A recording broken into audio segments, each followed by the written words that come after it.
थोड़ा समय मिला कि शुरू हो जाती है, बस कुछ बहाना मिलना चाहिए। देखो बातें करोगी तो मैं चुप हो जाऊंगी। अच्छा, एक व्यक्ति था, थोड़ा ध्यान से सुनिएगा। तो वो व्यक्ति अपने जीवन में एक नियम बना लिया था कि जब तक प्रतिदिन कोई साधु संत को भोजन ना करा ले तब तक वो भोजन नहीं करता था। अब ये नियम तो बड़ा कठोर नियम है कि जब तक किसी साधु संत या सन्यासी को वो भोजन ना करा ले तब तक वो अन्न का एक दाना भी अपने मुख में नहीं डालता था। अब कुछ दिन निरंतर ठाकुर जी की कृपा से उसका ये नियम चला, कोई ना कोई दरवाजे पर आ जाए, पहले भोजन करवा ले उसके बाद भोजन करे। अब एक बार ऐसा हो गया कि लगातार 2-3 दिन तक कोई साधु संत उसके दरवाजे पे नहीं आया। अब कोई साधु संत भी ना आए तो नियम को वो बरकरार रखे, भोजन भी ना करे।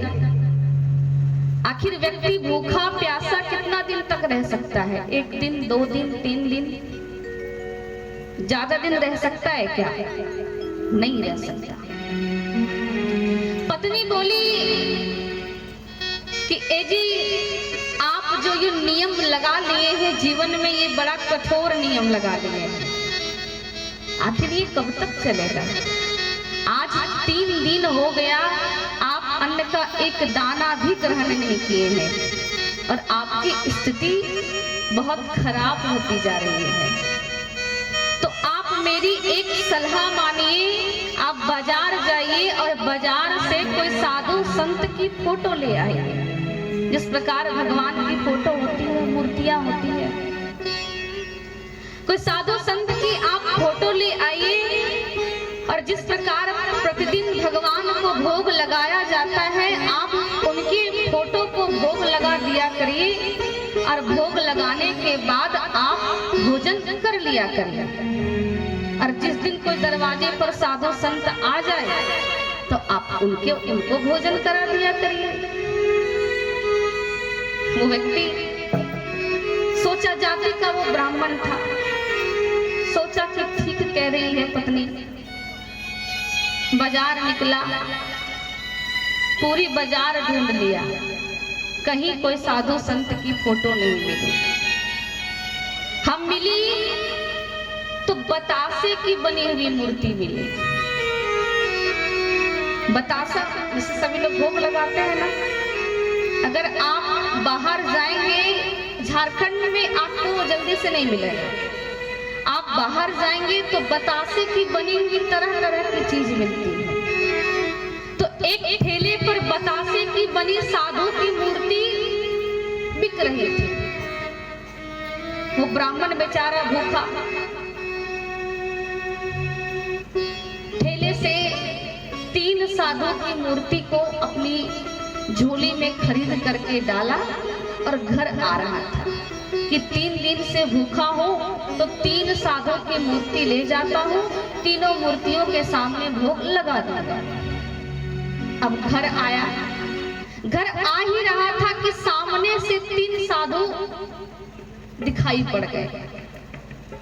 अब जो ही 3 साधुओं को वो रास्ते में देखा, बड़ा खुश हो गया कि अहो भाग्य हमारा महाराज, कि आपका दर्शन हो गया, आप चलिए मेरे घर, आपको भोजन करवाना है।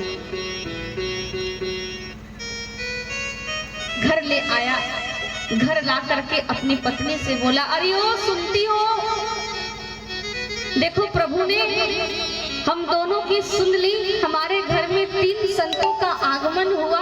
अब तुम जरा जल्दी से रसोई तैयार करो, हम थोड़ा बाजार फिर से जाते हैं और कुछ फल खरीद के लाते हैं। जिस झोली को लेकर के गया था वो झोली ला करके घर में रख दिया। पत्नी भोजन बनाने लगी और वो पति चला गया बाजार फल लाने के लिए। तो उस पति पत्नी का एक 5 वर्ष का बच्चा। अब जब घर में छोटा बच्चा हो और पिताजी कहीं बाहर जाए तो बच्चे को आस लग जाती है, या फिर दादा दादी घर से बाहर जाए तो बच्चे को आस लग जाती है कि आए बाजार से कुछ जरूर लाए होंगे खाने के लिए। वो बच्चा बाहर से खेल करके आया और पिताजी की झोली में ढूंढने लगा। झोली में कुछ नहीं मिला, वही बतासे की बनी, साधु बतासे की बनी मूर्ति मिली। अब वो बच्चा कहता है कि मम्मी मम्मी एक साधु खा जाओ। अब 3 साधु घर के चारपाही पर आंगन पर बैठा हुआ। जो ही बच्चा बोलता कि मम्मी मम्मी एक साधु खा जाओ, तब तक साधु लोग सोचता है बच्चा कह रहा है मम्मी एक साधु खा जाओ। मम्मी जोर से डांटती है, चलो भागो यहाँ से। परेशान करता है, अभी मैं खाना बना रही हूँ। बच्चा फिर भगा। अब बच्चे की ध्यान उस साधु की मूर्ति पर। फिर 5 मिनट मुश्किल से खेला, खेल करके फिर भीतर आया और भीतर आ करके कहता है कि मम्मी मम्मी एक साधु खाएंगे मम्मी। मम्मी फिर डांटती, देखता है एक थप्पड़ लगाऊंगी। भागता है कि नहीं भागता यहाँ से। अब बेचारा साधु लोग विचार कर रहे हैं कि बच्चा बार बार आ रहा है कि मम्मी एक साधु खाए, मम्मी एक साधु खाए, और मम्मी भगा दे रही है। फिर बच्चा 5 मिनट खेला, फिर से दौड़ करके घर आया कि मम्मी मम्मी एक साधु खाएंगे मम्मी। मम्मी जोर से डांटी और बोली, अरे पागल रुक, आने दे तेरे पिताजी को। एक साधु तुम खाना, एक साधु मैं खाऊंगी, एक साधु तेरे पिताजी खाएंगे।